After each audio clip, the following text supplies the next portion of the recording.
Too many thoughts on my mind, I can't sleep at night, so I just keep writing. I don't need no help, I don't need opinions, so don't waste my time then.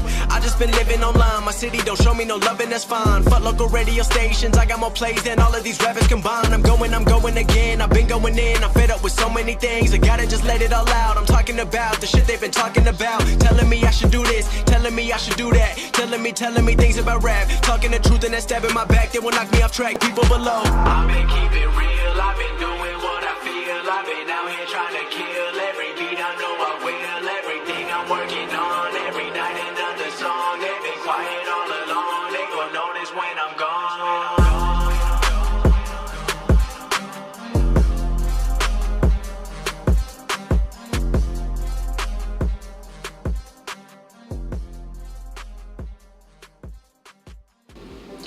Welcome once again. We are here. No false finish. Almost over, ladies and gentlemen. We have this episode and one more. This is episode 9 of No False Finish with the special guest I promised last show, the XCW Heavyweight Champion as of this recording, Brendan, the Bad Man Stickle, stepbrother of Josh Fletcher. How are you doing today? Doing pretty good. Yeah, feeling good. I appreciate you being on the show. We're going to get right down to business. How was it growing up with Josh as your stepbrother? Honestly, for quite a while, it was actually pretty terrible. I'm not going to lie. If Josh had a dumb idea, I was the one that received the dumb idea, including a flashlight incident, and among other things. Josh got a lot of leeway. He was his dad's only kid, so I guess it was more understandable that he was his baby, of course. Yeah. And so he got a little bit of leeway that it's just not the same in both ends. So yeah. What do you think the current state of XCW is?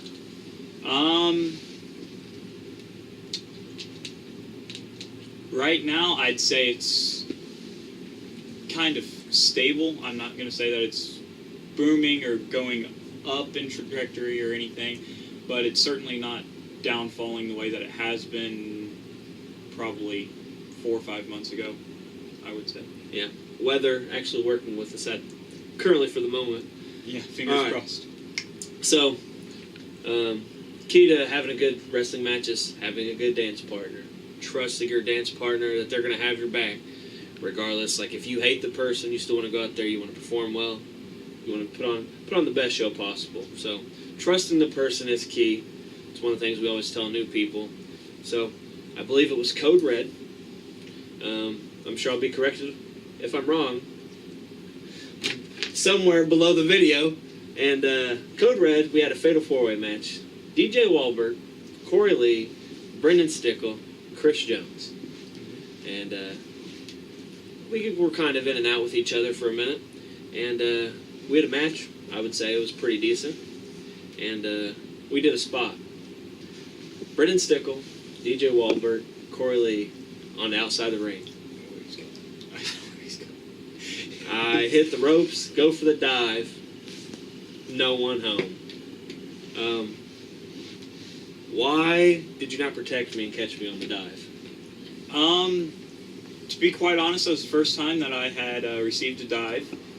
And about the time that you jumped, DJ started to tug on me just a little bit. And I was just like, is Andy going to be the sole person catching? Like, I knew that I needed to be there to catch you. And then I got tugged a little bit and it kind of threw me off. And I just sidestepped and wasn't there. The ground was. Yeah. Mother Nature. Yeah, Mother Nature saved me. Who in XCW do you not want to work with ever again? This one's kind of hard because an obvious answer, at least for me, would be DJ, and that's not saying anything bad on DJ. I know that he's gotten way better with Lake Evil, and his matches have improved. But just our chemistry together and my personal performance during our matches, I just wasn't happy with that. All right. Now the flip side, who do you want to work with again? Or who do you want to work with that you haven't had the chance to work with yet? A big one is Fletch. I mean, surprisingly, we do have the history of being stepbrothers, and we just never got the chance to work, and I just thought that it might be pretty cool. And in someone else's opinion, which you can go back check in the XCW archives of No False Finish, they also want to see Brendan Stickle versus the Fletch. So we'll see if we can make that happen. So when you came back to wrestling, you were obviously said you didn't want to be a tag team. Fletch said, "Okay, you're a tag team with Austin." Your reaction? I said shit. I was no lies. So Mark, Josh's dad, picked me up, and he took me to the shows because my family getting around Josh really isn't the greatest idea. Yeah. So we know your family really well. Yeah. So he'd pick me up and took me to the shows, and I was just like, I just don't want to be a tag team. You know, I want to do things on my own. And he goes, "Great, you're going to be a tag team with Austin." And I go, "God damn it!" I still am like a very strong American person, like my personality and such. I'm very United States oriented, and to throw all that away to be Canada of all places kind of threw me for a loop. But I understood the need. For me, I wasn't very good on camera, and that was one of the initial pitches that Fletch told me was, "Hey, he needs a little bit of help in ring polishing, you need a little bit of help on the camera polishing, and we'll see where it goes from there." All right. Makes sense. You and Austin, I believe, had a decent feud with Team Rain, I believe, and eventually they were able to capture the tag team titles. All right. You consider yourself a man? Yeah, I do. Okay. You have a pretty good job, right? Fairly decent. Prays pretty well. All right, so you would say that you probably take care of yourself for quite some time now, right? Yeah. All right.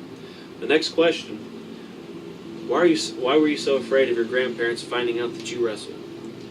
I do have a pretty decent job, and I do take care of myself, and I've paid for a lot of my bills and stuff. But at the end of the day, it was more, I was still living in their house. And I know that I can afford like to move out on my own and such, but I also know that if I were to move out, they wouldn't be able to keep the house. So it's more, I don't want them to kick me out of the house in rage and then their lifestyle change because of it. And screw themselves. All right, a couple more before we cut to our first break. What are your thoughts on your time spent as an announcer in XCW?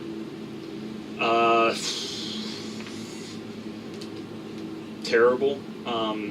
If I go back and I can watch old footage of me on the announce table, I don't like the way that I announce. I don't like even early promo works. I don't like any of it. I don't like the way that my voice sounds on camera.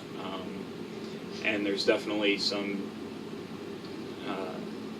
speech problems that come up, and I can sit back and make fun of them now, and not all of them are fixed, but I know that my voice has matured a lot, and that just whiny, young, teenage voice just drives me nuts. I absolutely hate it. We used to make fun of Dylan for that quite a bit. All right, so last question before we cut to commercial break. I gave JJ a similar question like this previously on his episode. Olympic event. You're going representing the United States, all the wrestling companies or whatever. With your choice of XCW announcers, you're going as team captain. Okay. You get 2 other people to go with you as announcers. Who are you taking to try to get that gold medal? Hazard. He's very good with moves. Definitely doesn't make Steve-O, no offense Steve-O, type mistakes and calling people wrong names. And he can definitely get through a storyline. And then probably James Jenkins, Mr. JJ. Again, he's very good telling a story, and I feel as a face commentator, there's very few that we've had close to his level, if not better, and he's just one that sticks out as one. It would be wrong not to take him. Totally agree with that statement. We're going to cut to our first commercial break of No False Finish. We'll be right back.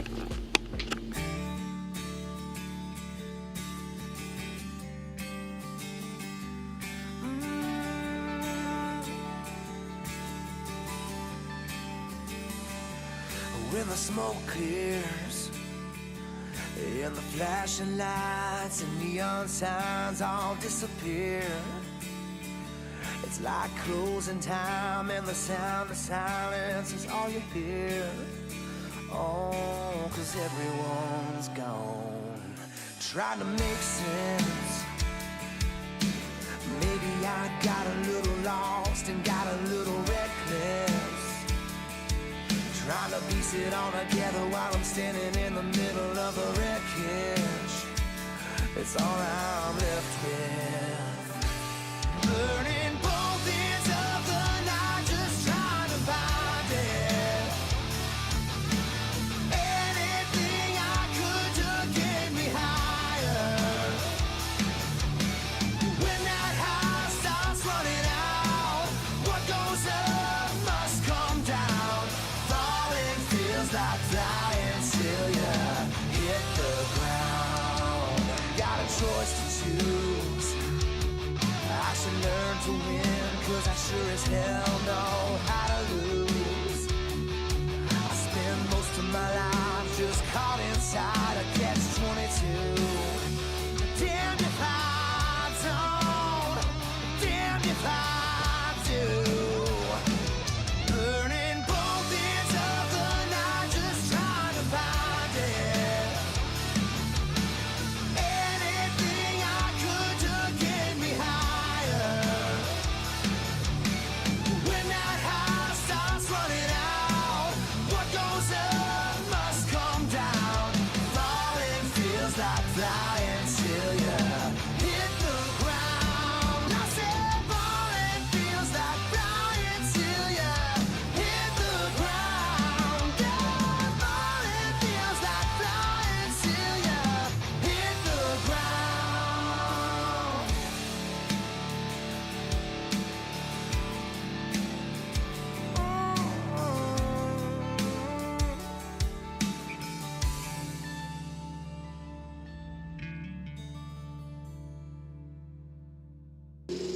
And another win for Royalty. Another win for Cycle. Well, that was a good match. I got to give it to you. But what you did after the match, was that completely necessary? That is completely necessary to get where I want to go and to help Royalty get where they need to go. Respect the unexpected. Whatever. Royalty has plenty of opportunities to prove themselves tonight. I am an opportunity, and I took control of that opportunity. That's what Royalty does here. But nonetheless, up next, Joker and James Cerebral have been going back and forth, and tonight Joker has a chance to regain his XCW New Age title. It's going to be tough.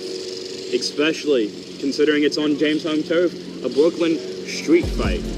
All right, welcome back to No False Finish with XCW Heavyweight Champion Brendan Stickle. All righty, what's your opinion on Colton Kravitz? Real name Colton Kuhn, obviously. It's Josh Fletcher's half-brother, I believe. Yeah, half-brother. He's a piece of shit.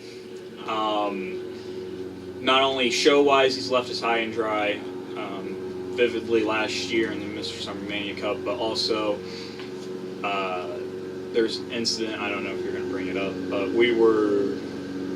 The phone book? The phone book. Do you have the phone book? I don't, but let's hear the phone book story. Alright, so I wanted to... It was one of the rare times that Josh was not either working on a show or playing on his PlayStation. And back then, the PlayStation 2 was the greatest thing of all time, and I wanted to play the PlayStation. Well, I got a chance before Josh came home and inevitably kicked me off. Well, Colton was over, and he did not. He wanted to go out and ride bikes. And we were told that if one of us goes out, both of us have to. And I told him that I wasn't going outside, I was just going to sit down and play PlayStation. And he said, no, you're fucking going outside. I was just like, no, I'm going to do this. And I turned on the PlayStation, started to play it. He goes into the dining room, goes into the cabinet, picks up one of the thick phone books, and throws it at me from across the room. Cuts me, like right here, gives me a black eye for about 3 weeks. And inevitably, we did not go outside and ride bikes, nor did I get to play PlayStation. We both got sentenced to timeout at the time. and I missed my opportunity. So that sumbitch. Missed one of them PlayStation opportunities.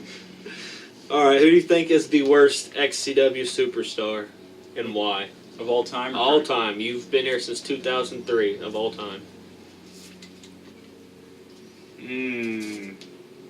This one's tough.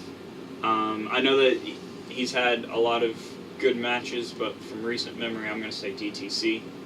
I feel like there's a lot of people, and not just entertainment value. I know that he's there on that. I'm talking backstage. There's a lot of people that don't want to work with him, saying that he's unsafe and stuff like that.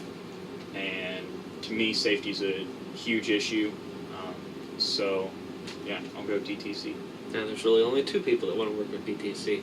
Me and Brandon Hobbs, because he'll work with anybody. Oh, and Fletch probably wants to work with him, too. Best XCW superstar all time. 2003 to... With their time in XCW? As of this recording, their time in XCW. I'm going to go with kind of an unpopular opinion, but I'm going to go with Hazard.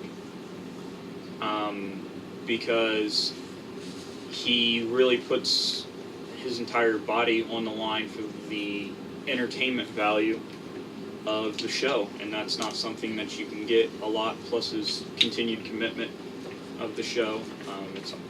It's hard to get that. I think it's a recognition he was up there to deserve. And Hazard does deserve those bits of recognition.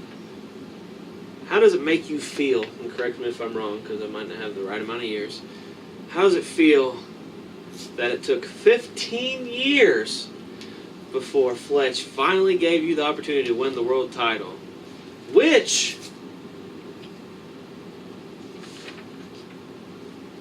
I believe he tried to change the match because of a practice injury between yourself and me, but he couldn't get to the referee. So because the referee did not understand Fletch trying to get the message to change the finish, how does it feel to finally be world champion, and how does it make you feel that it took so long for him to give you the opportunity?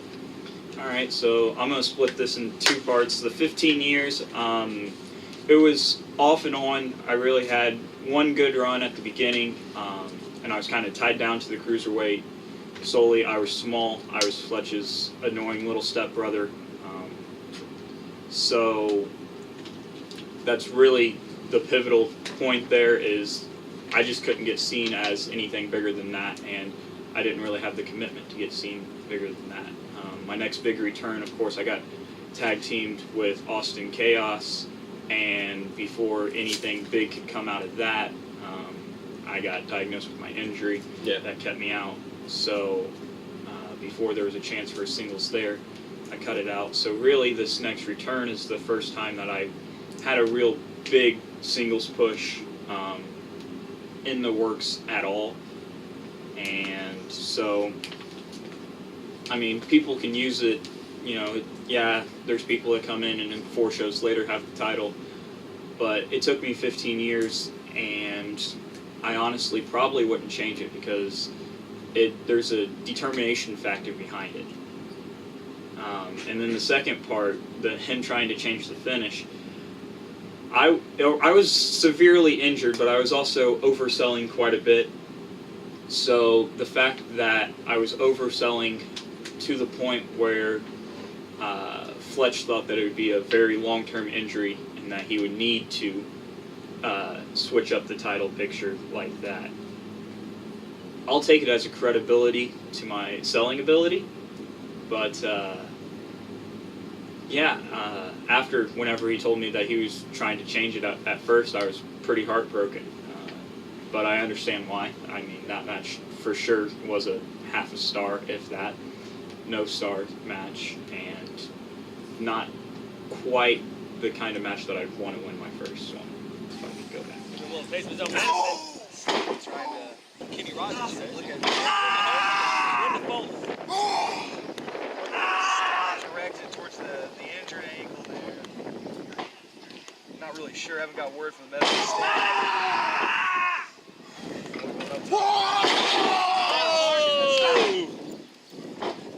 The educator. Oh man! This will be up on YouTube. showtime, ladies and gentlemen. You can find us in 2 weeks at XCW Code Red. We'll see you then. Yeah, from behind the scenes conversation, your first feud as world champion didn't quite go as well as it had the potential for, we'll say. But currently in a different feud now, and I do believe this feud is going quite a lot better. Currently, you're feuding Corey Lee as of this recording, and we'll see what happens toward the culmination of you and Corey Lee. And are there any superstars you don't like in XCW?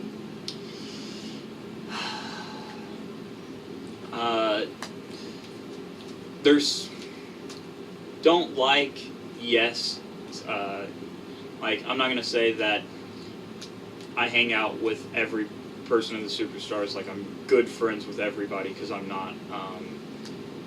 Patrick O'Reilly's kind of there by association. I mean, I don't have any bad blood with him. There's nothing wrong with him. I just not the kind of person that I hang out with. Yeah. And then Venom is another one. We're semi related through marriage, but he's not the kind of person that I'm just gonna go hang out with on a Friday night for fun. I could see you not doing that. Are there any superstars that you don't think? Are there any superstars that you think were good but now are stale or not as entertaining, or that need some kind of kick in the ass? Well, instead of a kick in the ass, how about a kick in the balls? I'm going to say Genocide. I still think that he's pretty good at telling a story with the majority of his movesets. I just think that there's quite a bit of potential for lackluster performances in a Genocide match. I do quite myself enjoy working with Genocide. Very good in-ring knowledge, I think, is what has the ability to produce some of the good matches that Genocide and myself had. Not a lot of people like to do chain wrestling and technical stuff, but a lot of people tend to like to do that, but they don't really have the ability to be able to do that, whereas like yourself going into a feud with Void, now if you're really technical, so if you want to do some technical wrestling, you can't really do it because you're wrestling someone like Void or DJ. But if you were to go in a feud with like Fletch, Genocide, even Tommy or Roddy, Hazard, then you have the ability to be able to do something like that. So Genocide does have his pros and does have his cons. And I will say that training-wise, Genocide is a perfect person to go to. I mean, he's great knowledge, not even just with wrestling, but also with refereeing and everything with the referee and all that. He's one that if somebody asked me to point out for good for training, I would point them in Genocide's direction. Evan, cut your hair. All right, so next question. You've been around XCW now. I'd say you're probably superstar status, to be honest now. So I think, like, if you take me, you take Fletch, you take Hazard, you take Tom, you take us out of the picture. XCW's yours. You're leading this. How is your take on, like, your veterans not helping nearly as much with setup and takedown? Because obviously there'll be other people ask this similar question to, more rookie status. You've been around for a long time. Like, obviously, Fletch is busy. He doesn't get down and dirty as everybody else does. I don't help. I'll admit, I don't set up the ring very often, and I don't take down the ring. But, like, my opinion, I feel people that have been around for a long time, Fletch, Hazard, myself, Genocide, I don't feel like we should have to do as much work as we've been doing this since 2004, 2003, 1996, whatever the year is. So what's your opinion, your company, your vets not helping? Personally, I think everyone should chip in whenever they're there. Showing up at the time that we're told to be there is a big thing for me, and that if you're there, you might as well grab something, even if it's light work. I understand rookies needing to, earn their way or whatever, and that's a good way to get recognized for anybody. Is just don't bitch and complain about anything. Just jump in, start helping. What can I do to help? Stuff like that is a good way to get noticed and get a bigger push than what you're getting or whatever. But I was actually listening to a podcast earlier this week, and he brought up a very good point of it's about trusting the ring that you're in. Go ahead and pitch the podcast. It's something to wrestle with Bruce Pritchard, but Let's get a sponsorship. yeah. But no, it's you show up and you need to trust the environment that you're in. So if you help put up the ring, and you're gonna know, hey, I know somebody didn't mess this up whenever they're putting it together. I know that it's gonna be safe to bump here and here and here, and not have to worry about, oh well, person messed up and it was a rookie mistake, but it might cost you 6 months to a year of your career through injury. Yeah. And it's not like Fletch gets in there, he'll test ropes, and just so people watching this, Fletch tests ropes, Tommy tests ropes, I'll test ropes, we test the matting and stuff, so we know what we're getting into. But And with you guys, it's a lot of trust on who's setting it up, because a lot of the ring setup, it's myself and Hazard getting there early and making sure that the frame's laid out. And putting the most effort in. yeah, and we help with the supervising of the rookies whenever they get there to make sure that they're helping out as well. But yeah, It makes sense. Do we have any surprises coming from Brendan Stickle in the near future in XCW? Are there going to be? You got anything in the sleeves? I'm not gonna say that they're. I mean, my surprise is different than your surprise. There's been a few pitched around ideas and some. The only surprise I get is becoming a good guy. So, Yeah, there's some few pitched around ideas that might end up taking effect, and here and there might be a little bit of a style change, but nothing's confirmed, and we'll just go from there and see where it's at. It's a All surprise if I ruin it. last two questions. How does it make you feel? You're wrestling a match like you and Fletch, for example. Say you guys are wrestling a harder match. Boom, fucking page turner. Boom, truth of consequences. Boom, pain of agony. Boom, agony drop. Your finisher. Boom, boom, boom. You hit all these fucking badass moves back to back to back. The announcers call all of them wrong, or they call them the wrong name. How does that make you feel? Because I know you can hear the announcers announcing. Because I do. Yeah.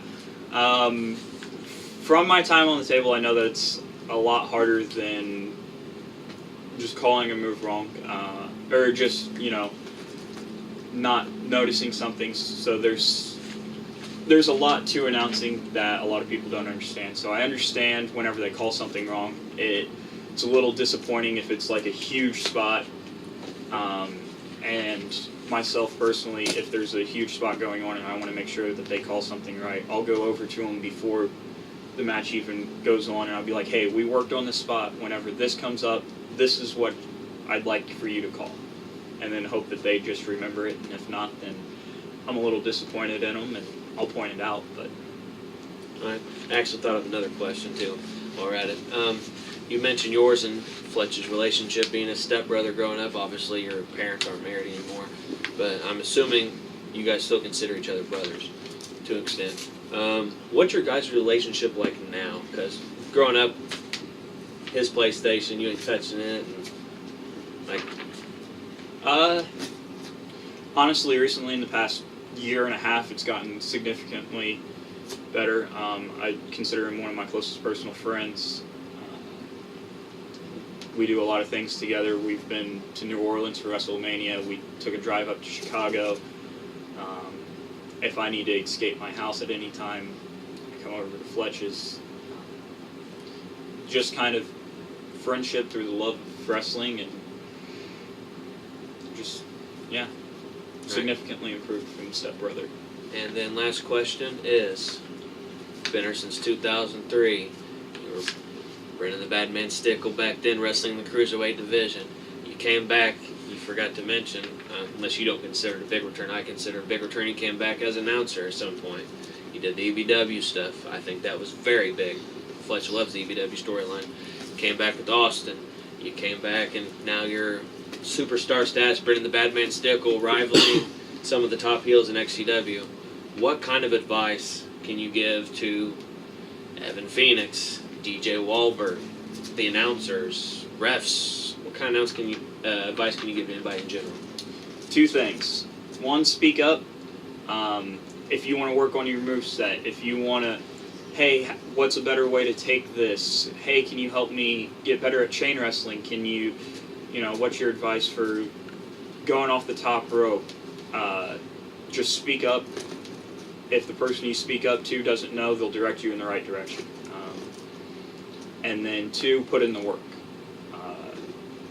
Occasionally we'll have practice sessions. Those are perfect times. If you can't get there, okay, but perfect times to come in, bust out some work, make sure that you're going through your stuff correctly and that you're being safe with the people around you.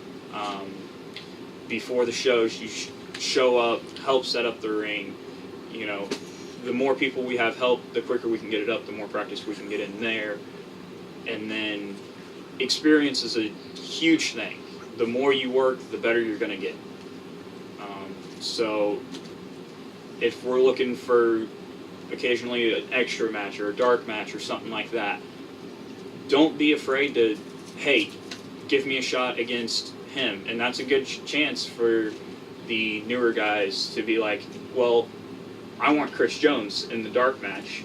And a lot of the times, those vets will step up and be like, all right, let's go. And you can show that you have chemistry with the superstars of XCW, and that, pushing you two in a storyline would be beneficial and entertaining. I totally agree with that sentiment. At one point, Evan Phoenix was going to basic training, and we had a dark match, and I don't think Evan, up to that point, had really come out of his shell and had a good match. And I decided I wanted to put Evan over in that match since he was leaving. It's obviously the nice and the right thing to do.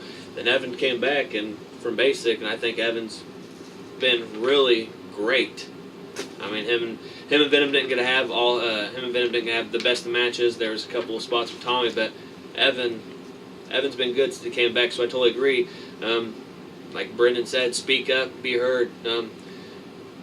Josh watches dark matches. I mean, you might think it's just a show that he doesn't care about, but he watches everything. So, like, if fucking JJ wrestles Steve-O and their superstar status better than the Fletch and Chris Jones, we might have JJ and Steve-O at SummerMania 27. You don't know that shit. Book it. Speak up, be heard. This has been episode 9 of No False Finish with my very special guest, Brendan the Badman Stickle, XCW champion. You heard about his childhood. You heard about how his relationship has improved with the Fletch. Join us next time for the season finale. No False Finish special episode. Join us next time. Thanks for coming.